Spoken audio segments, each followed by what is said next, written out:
But I think that the ones who are constantly jumping from woman to women to women are emotionally damaged. Don't count yourself out. No. Count yourself in. Are women lowering their standards now so that it's easier for men to meet them there? I think in Vegas, that's why the quality has gone down so much. Even have that as a thought, that's already a sign that that's not a person for you. And the most money you made was $350, and bless your heart for sticking it out. She stuck the whole candle holder in her ass.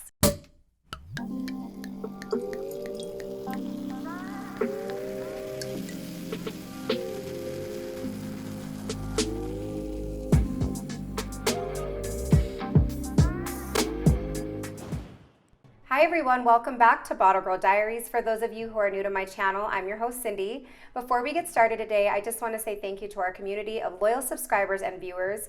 That being said, if you haven't already, click on the subscribe button below so that you can stay up to date with us on our latest. On today's episode, we have a beautiful and sweet friend of mine, Gabi. Hello. Gabi and I are going to talk about her experience working in a gentleman's club, and then a hot topic lately is just the quality of dating and how shitty it is lately. So we're going to talk about that. Yeah, it'll be good. So tell us a little bit about yourself, maybe just your industry experience and where you're from. Yeah, a little bit of background on you. I'm 28 years old. I'm a Vegas native, which is very rare. A lot of us don't stay here when we're born here. I've been working in the industry since I was 25, so I'm pretty new to it. And I've worked at 2 gentlemen's clubs, both Sapphire and a new one called Honey's. Oh, Honey's is new. Yeah, very, very new. It looked kind of old when I drove by. It looks old. The inside is really nice, though. Like, when you walk in. Your outfits were cute. The outfits were, they could have been a little better. I recently quit. Let's just say that. I was one of the first people to get hired there. Okay. And I was not only doing bottle service, I was also a manager. I was also a busser. I was also security. I was doing everything. I felt like I was also a house mom. And from starting there in February all the way till now and not making the money I thought I was going to be making, if I'm putting so much in and I'm not getting that out, it's not worth it to stay. And the day right before I quit, there was a fight, and I was like, okay, this is ghetto. I gotta go. So that's why I pretty much had to leave. I was like, I can't do this anymore. So when you say making the money that you were expected to make, I want to know what your expectations were. And can you kind of give me like a ballpark average of your highs and lows there? It's so embarrassing. No, it's so embarrassing. You're like, I don't even want to say it. But you have to say it. I have to say it. No, and this is another reason, like, why I had to quit. So I also atmosphere model. So sometimes I can work atmosphere gigs, and the lowest amount I would make would be like $50 Okay, an hour. So here's a new subject that has come on the channel that nobody really knows about if they're not in the nightlife industry. Yeah. Can you just kind of break down what atmosphere modeling is, or let's just say it's promo modeling? Yeah, promo modeling. So that's actually what got me started in the industry. When I was 25, I was working at a restaurant that was Michelin star by Jose Andres. And I was making around $25 an hour, really, really good for being 25 in Vegas. Were you a hostess? I was a hostess, making $25 an hour. So good job. Then COVID hit. So I was like, there's no one coming here. Like, we were in the SLS, not a popular destination place, And then I got introduced to atmosphere modeling, and it was at Camu, which is the karaoke bar for a lot of people who don't know. And you literally get paid to go out and drink and party with people. Yeah, so like venues will technically just say, hey, we just need basically just beautiful girls to come have dinner or come sit in this venue, and you're basically paid out. Yeah, and when I first heard about it, I was very timid to do it because I was like, this sounds like escorting. And I like told my mom, I was like, does this sound like shady to you? Like, I'm like, this sounds like I'm gonna be like doing something weird. And the girlfriend who told me about it was like, no, just try it once. Like, I promise you'll like it. So I went, and they like told me there was gonna be like an interview. So I'm wearing like a cute, like almost like an interviewee outfit. I did not need to be wearing that. They put me in a room, and it was literally me just drinking, dancing, singing karaoke. That night, they gave me $1,000 cash, and that I was like, I'll be back tomorrow. And then I quit my restaurant job 2 weeks later and had been doing atmosphere since, and I still do it now. Yeah. It's my main source of income. But it's nice. You can choose your own hours too, You can choose your own basically. hours, and you get to kind of pick what gigs you want to do. You don't always get the ones you want, but you get to submit to them, and it's a good way to network. You get to meet so many people, do so many things. I've gotten to travel, go to concerts, and get paid to do it. So that's also really nice. That's really cool. Yeah. No, I think that it's a good gig, and obviously too, it starts on a low end at $50 an hour. Yeah, but that was still more than I was making. Okay, so what? Yeah, so what kind of money were you expecting to make? Working as a cocktail server at the strip club. I knew it would be new, and I knew, okay, it's brand new.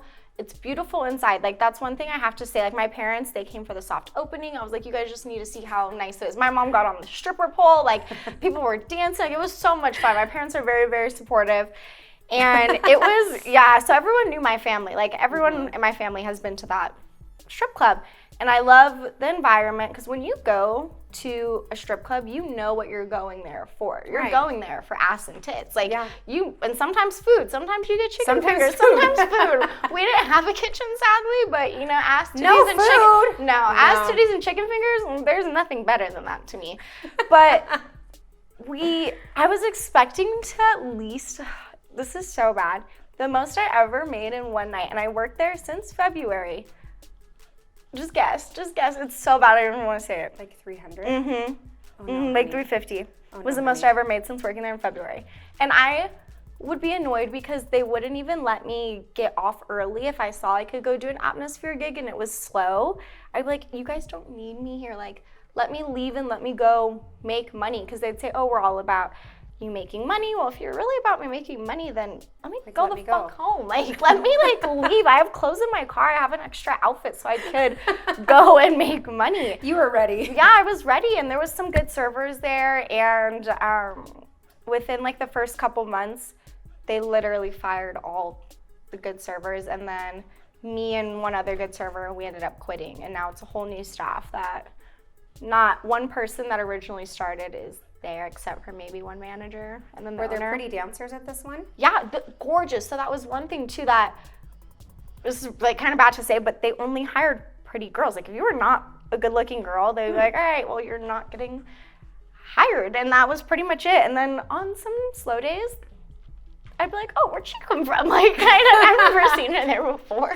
So I want to know, like, honestly, working at a strip club. So now we know that the most money you made was $350. And bless your heart for sticking it out, because baby, you're worth so much more than that. I called my mom the day before, like, I was gonna quit. Like, someone planted a seed in my head, and they were like, "You're a diamond in the rough there. Like, you should leave." And I was like, "Oh, maybe you're right." And then I called my mom when I was getting ready for work that day, and I go, "Mom, I need advice.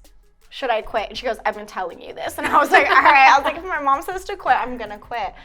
So then I quit, yeah. So what's like a memorable, like, what was something crazy that you felt, experiencing working as a bottle service girl inside the strip club? Like, what was just give me one crazy thing that you saw.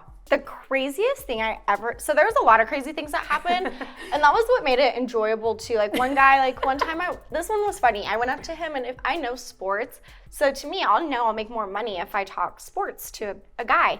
He had a Cubs hat on, and my dog, his name's Wrigley, and that's the stadium in which the Cubs play. And I go, "Oh my God, are you a Cubs fan?" He goes, "Nah, shawty, I'm a Crip." And I was literally, I did not know what to say. I was like, "Oh, okay." I was like, "I'm gonna go put your drink order and I'll be right back." I was like, he has no idea what the fuck I'm talking about. But the craziest thing was, so this was in the same night with the same dancer. Earlier that night, I turn and I look over at her table, and we have candles in the middle of the table, little candle holders. She stuck the whole candle holder, not the candle. Whoa. Mm-hmm. She stuck the whole candle holder where? In her ass. In her ass? In her ass. I looked and I was like, where's that light coming from? I was like, is that the light at the end of the tunnel? And wait, why would she do that, though? I don't know, because that wasn't my section. I wish I could tell you. I just remember looking over, and I grabbed the other girl. I was like, "Girl, you gotta look at this." And I was like, "Whose table is that?" And they told me, and I was like, "Do not touch the candle over there." I was like, she stuck it in her asshole. And I was like, I don't know, like, what it was for. I hope she made good money for it. How big was the candle holder? girl, like this. Like the like not the candle that goes in it. It was the holder. She puts that in her asshole. The whole holder. Excuse my language. No. Oh my gosh. Like I was like, that can hold some shit. That can hold some shit in it. And that same night, later on that day, what she did, she goes on stage. Right no, you should have seen my face. I was like, I mean, impressive, but like, is this new? Like, is this like a new trick? Have you always done this? Like, how did this become a conversation? Like, I hope you got paid enough for it. Like, they weren't just throwing like ones. And then a little bit later on that night, and I had never seen this entertainer before, so she was brand new to me, and I was like, oh man, she's crazy. And she goes on stage, and so when she goes on stage, I was like, oh fuck, I have to watch this. Like, if she was doing that earlier, like behind the scenes, not even in VIP, like just out in the open, I was like, what is she gonna do on stage? She literally goes on stage, and our register is close to the stage, so it's like diagonal, so you can sit there and see and hear everything. She does like a step up move where she's like upside down and her legs are open, okay? And the light came shining? No. The candle. She puts a dollar bill. Wait, what? On top of her pussy. And all of a sudden, it starts floating in the air. Wait, what? I'm not joking. Wait. So she has her legs open, okay? Her legs are open like this, okay? They're just open. She goes and puts a dollar bill on top of her pussy, and her legs are open, and all of a sudden, it's just floating in the air, and I don't know how. I didn't ask any questions. Again, I grabbed that same girl. I was like, girl, you gotta look at this shit. Like, how is she making it flow? You know what? Standing ovation. This is the best story on Bottom Girl Diaries ever. My mouth dropped, and I was asking, like, I was like, is no one else seeing this? Like, is no one else like appalled by this? And then one of the bartenders used to be an entertainer, and she's like, oh, that's an old trick. And I was like, is it? Because I used to work at Sapphire, and I never saw anyone do this there either. And it was, yeah, that was probably one of the craziest.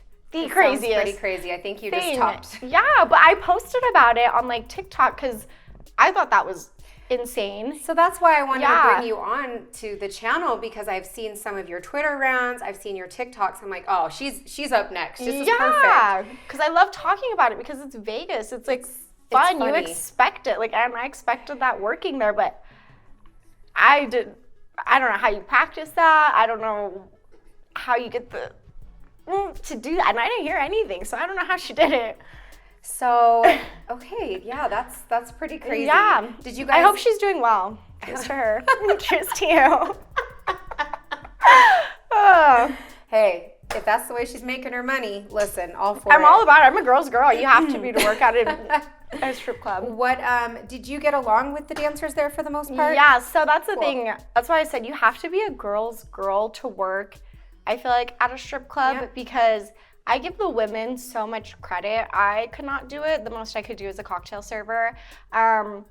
Again, like I said, when you go to a strip club, you know what you're going there for. You're going there to have a good time. But a lot of these men take it too far. And I had an entertainer come up to me one day and tell me that a guy lit out his cigarette on her.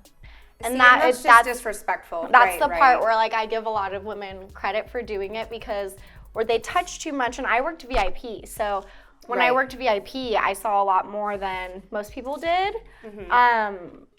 And it's a lot. But I got along with all the dancers. I try to always remember their drinks, even if I couldn't remember their names, because they'd give me both of them. I'm like, oh, I don't know what to call you right now. But I remember their drink orders. So, and then like a lot of them wouldn't even drink when they would work. So I would remember, like, okay, she would say she's wanting Hennessy, but she really just wants Sprite and Coke. Like, she wants like something fake. So like I would try to remember it, and they would always appreciate it because the of fake little drinks, things like of that. course, yeah. Because I mean, I don't know if you saw the previous episode with Missy. She's actually a dancer. Yeah. And, you know, I asked her, you know, basically she expressed that pretty much every night as a dancer, you know, she had to drink. She had to drink. I saw that. She was like getting emotional about it. Yeah, you know, and it's sad because, again, you know, I personally, that's not for me, but they are humans too. Exactly. And everybody, I think, is just trying their best. And it's like, you're making your money. Like, make your money. And you can make a lot of money doing it. But, like, even my tables, when I would go up, I would make an interaction with them. And then I would ask them, like, okay, so what kind of girls do you want? Like, so that way I can go and then make that relationship. Grab the dancer. That's awesome. And do it that way. And then sometimes the dancers would tip you out too, because you'd be helping them in a way. So it's good to have that relationship on top of it. But I give the girls a lot of credit who do it, because I could not do that. You would be a great one, though. I couldn't make a dollar bill flow on top of mine. I don't know how good I don't think a lot of people could. No, I don't think so. Well, I do have a question for you. So you said you quit Honey's. Yeah. Do you want to work somewhere on the Strip, somewhere bigger? Yeah, so I've never done auditions before. I kind of And I got you. I will help you. Yes, and I trust you 100%. I kind of did one, but it was only because my girlfriend didn't want to do it alone. Right. So it was Tao Beach 2 years ago. Last time slot, last day, she was like, please just come with me. She had no one else to go. And I was like, well, I don't even want to work here. So I was like, okay, cool. Like at the time, and I was like, maybe I could just see what it's like for future. I did not have a spray tan. I didn't have like my lashes like filled. So like I wasn't prepared for it, but I'm glad I went, because I got to see like how they take your photos and like how quick it is, and get like the jitters out. So I know kind of for this year. You know what to expect. Yeah. So I want to audition this year.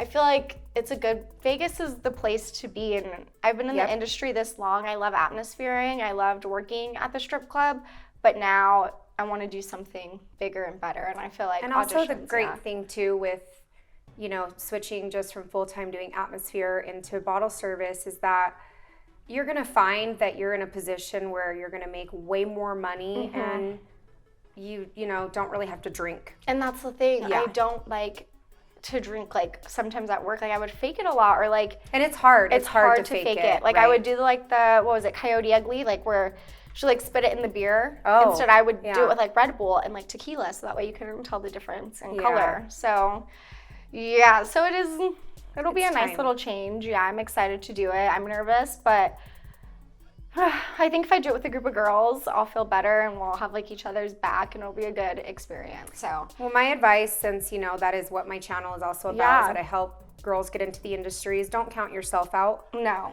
Count yourself into the game. So, yeah. But I also want to talk about today, this is a recent subject that my girlfriends and I have been talking about quite a bit, and it's just literally the dating pool, and I don't know if it's just in Vegas, but in general, is trash. And it's not even just with men, it's like both. Women too. It's both. And I hit up my friend Laura, and I was just like, hey, I don't know where to go to meet the type of guy that I'm now interested in. Not Vegas. It's not Vegas. It's not Vegas. And you know what? I can just say this, like every guy that is somewhat pursuing me or has tried to hit on me, I look at their social media. They either have a girlfriend or they're, at the club all the time chugging Casamigos or whatever it is that they're drinking. And it's like, I'm old school and I want to be courted. Like, hi. Of course. Can I get to know you? What's your schedule?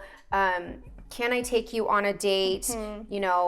Where do you like to eat? Not like a DM. Not like a DM, like, hey, I'm about to be here. I'm going to kick it. Like, I'm in your town, shorty. Like, I'm not in your town. Cool, have fun. Good. Unless you're booking a table with me, we don't care. We don't care. So, but the quality of men and dating has just gone down. And I want to know, like, what is it, like, that you think it is, that what has made it gone down so much? Is it social media?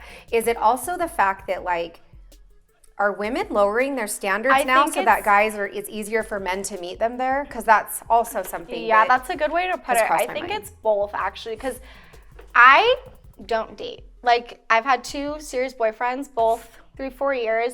My last relationship was 4 years ago.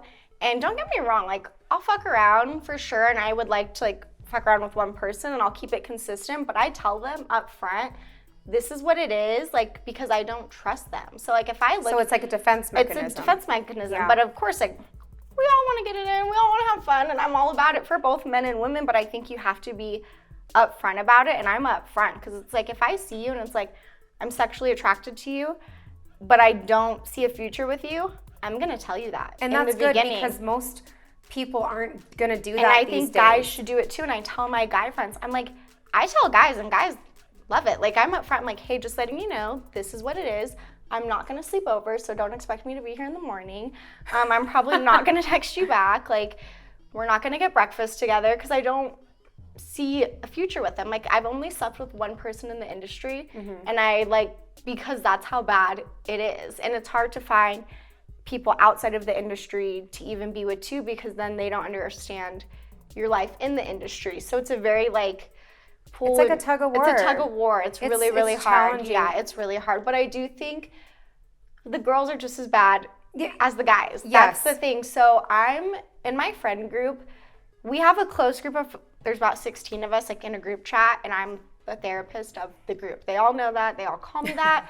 So I hear the guy side and I hear the girl side. Yeah. And I tell them both, you both are whores. Like, it's both of you guys, because like as women, you can't tell me that you're mad at this guy for doing this or sleeping with another girl, but I see the messages and he's telling you he wants to be single. So if he's telling you he wants to be single, but you're still going over to his house, you're at fault. And as a friend, I'm gonna tell you, babe, you're at fault for that. Like, you're the one allowing it. And I think in Vegas, that's why the quality has gone down so much, because women are just letting stuff like that happen, or they think they're gonna be the one to change him or whatever. Or it's like someone they previously dated, and then they think all of a sudden, oh, because we dated before, now like I'm gonna get him back or whatever it is. But the quality here, I just don't think is good. My parents, they've been together since 7th grade, so I'm very old school when it comes to dating. Like, my standards are very high.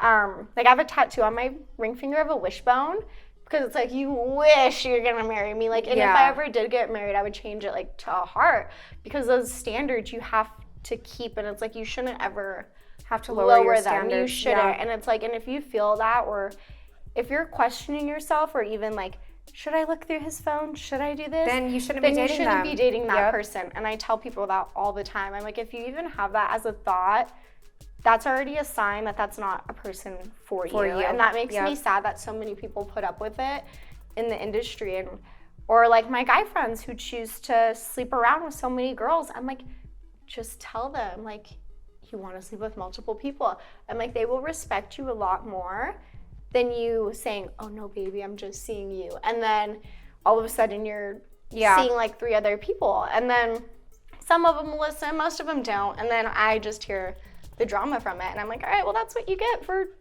doing it. Like, I don't feel bad for you at that point. Like, you should get caught. I used to be the girl that literally only dated the bad boys, you know? So, and now that I'm switching up my taste and like my standards, and as I'm evolving, my taste in men needs to evolve, right? It has to. But it's like, I'm like, where do I find that? Do I go to a happy hour at like Catch? So what do I do? That's like my big question right now, because I before did not date. Like, my mom, we just came back from a cruise, a family vacation. We're at dinner, and she's like, so Gabi, when are you gonna start dating? I was like, bitch, lower your fucking voice. Like, what do you mean? She's like, it's been like 4 years. She's like, you're 28. I'm like, shut the fuck up. Like, this is like, okay. Because she was like looking at like guys on like the boat for me. And I'm like, I'm never going to see these men again. Like, what do you want me to do? Like, go sleep with them? Like, in the room? Like, what are you trying to pursue for me, mom? But she's like asking me these questions. And then I started thinking like, maybe I should like start dating. Like, I'll be at home, I'm like, I'm kind of lonely. Like, I don't even have like a pet with me or anything. I'm just like sitting there by myself. And then I had someone like message me on my close friends the other day, and they were like, did you run out of batteries yet? Because like they know, like like so embarrassing. But I'm like, I'd rather literally sit there and use a vibrator than sleep with someone that I know has been around like so many times. So like that's what I'm kind of at too right now, is like, I just now started putting my foot in the door for dating, but I will not date someone in the industry. That's the one thing I can't. I'm not either anymore. Like, I did that. I can't. Like, I'll have guys who will write me and be like, hey, let's get drinks. And I'm like, yeah, sure. Like, whenever we have a group ready, let's all like set up karaoke or something. Like, I'll never do it one-on-one. But it's because I already know how they are. I see them as a friend, and I see how you are as a friend. So why all of a sudden, at 32 years old, are you going to change your ways? Like, you're not. You're having No. too much fun. You're a host. You're a promoter. You have a baby. Like, you're doing the most. You have a like, baby. there's a lot. Yeah, there's a lot. So what, have you had any like really bad experiences dating here?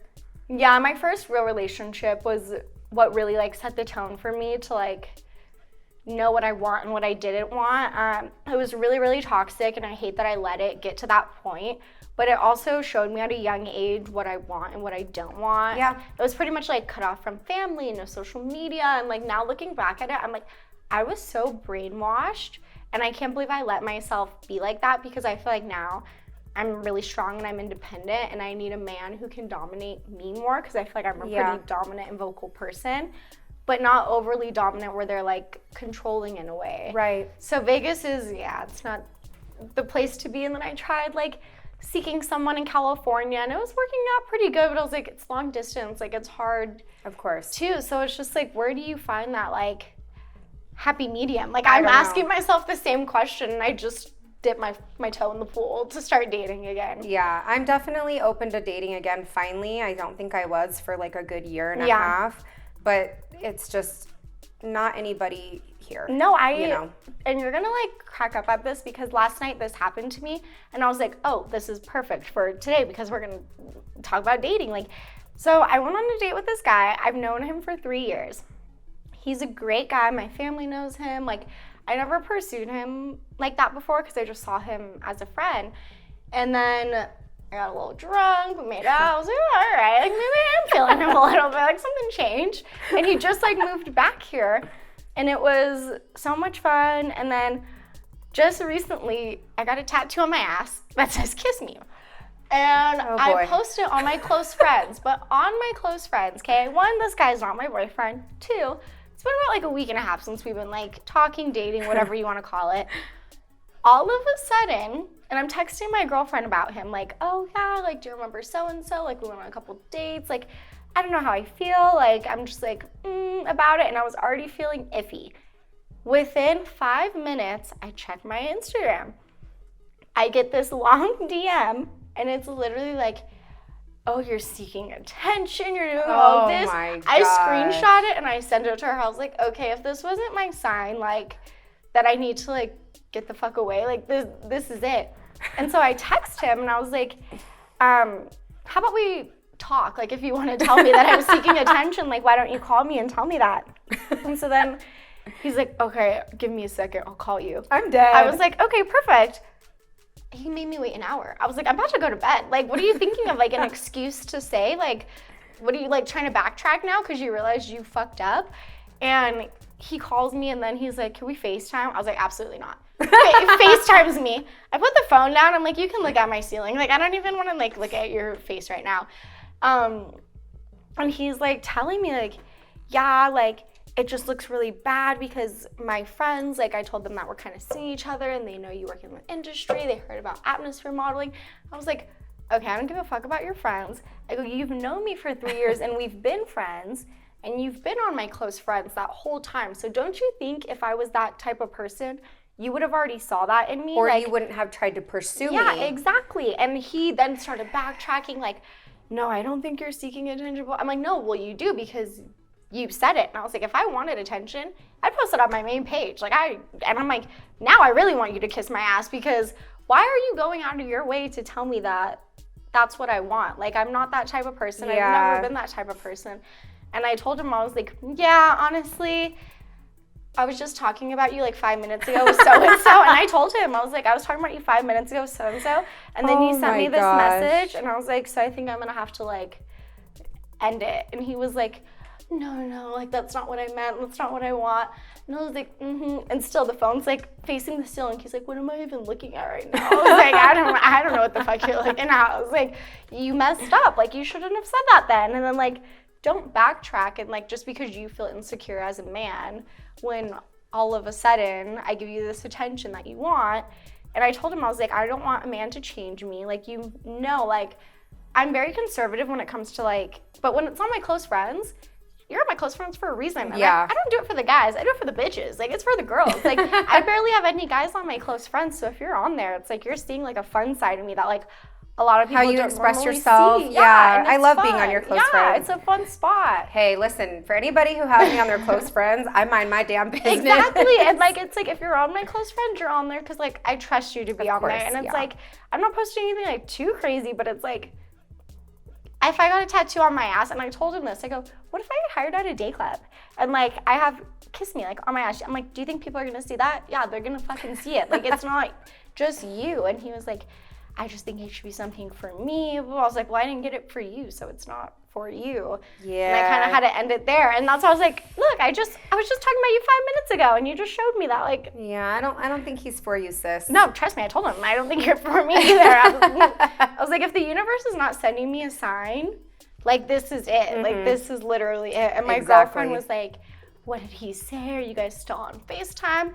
I'm like, girl, he's just going in circles. Like, girl, he's talking to the ceiling. He's talking to the ceiling. Like, I literally remember walking away from my phone at one point and like going to the fridge and like grabbing like a beer and like he's like still talking in the living room. And I was like, yeah, okay. Like, he's like, are you still there? I was like,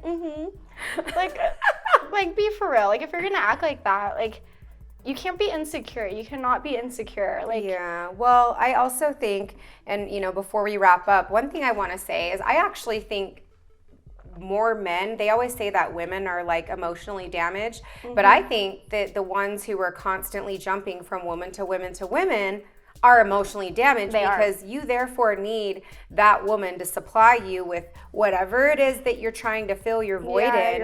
You're lacking, right? And I think men need some emotional healing. And it's so true. Yeah, and just like another thing in Vegas is like, listen, at the end of the day, we have a revolving door of different men and women who come in, and it's easier for guys to cheat with the girl that he may never see again, and then his girlfriend that lives in Vegas may not ever find out. It takes 2 seconds, and I think that's why, just before we go, just in general, I want to just say that my conclusion is that, like, I don't want my man who is all over Instagram on girls' pictures, because that's where it starts, is the like, the comment, then the DM, right? Then they're meeting up. And then the guy that's out every night is putting himself in that position, in the temptation position. And it is in a man's nature to love everything that's shiny, fluffy, squishy, 100%. Whatever it is, you know? And it's like, why is it okay for you to do that, but it's not okay for me to do that? Like, let's just be real. Us women who are, you know, beautiful women, we also have a thing such as pretty privilege as well. 100%. So it's easy for us to go and get free dinners, and we might think the guy that's comping us is big shit popping, and et cetera. But and it's it just like, goes on and as on. a woman too, though, like, you need to understand, like, because I've had girlfriends too that have gone and like done things with like guys they know have girlfriends, and that I'm not okay with. I've been cheated on, and I will sit them down, and I'm the friend to tell you, like, if you're wrong, you're wrong, and I will tell you, like, that is not okay. That's why I love you, though, because you're very like honest. And, well, I hope someone would tell me if I did something like that, like that I'm in the wrong. So when I see girls do that, it's like, you also have to like know, like, we work in the industry. Everyone knows each other. Everyone's gonna find out. Yeah, like, have another girl's back and be like, okay, even if you do go to that comp dinner, you follow him on Instagram, you see the same girl in all his photos. Put the pieces together. Like, don't be. She's not dumb. Yeah. I mean, at the end of the day, too, like, I noticed that even, you know, girls, young women, they're glorifying being homewreckers. They're glorifying being somebody's sneaky link. They're glorifying, like, it's crazy. That's so messed up to me, because I've been that girl that's been cheated on too, you know, or if I found out a guy had a girlfriend, I'm immediately done. So, but yeah, you know, just the dating in general just is. We just gotta move. We just have to move. I think so. I'm like gonna go to Canada or something. Right. Like a Canadian man. I think so. Well, I really appreciate you for coming on today. No, thank you for having me. It's been fun. Yeah, it was fun, and I literally just love your stories on Twitter, TikTok, whatever it is, because I was like, she's coming on the channel. Oh yeah, you know everything. You see it. Yeah, I see it, and I'm never gonna forget about the floating dollar above a woman's hoo-ha. I wish you could have been there. I wish I could visually like give it to you, because that memory will forever be embedded in my head. Yeah, I miss her. Yeah, I miss her. I should go back there. That's so funny. Well, that wraps up today's episode on Bottle Girl Diaries. I hope that you enjoyed and were able to take something from this episode, and it was entertaining for you.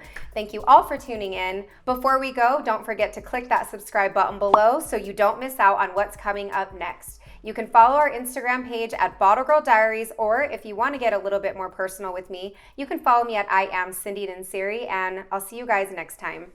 Bye. Bye.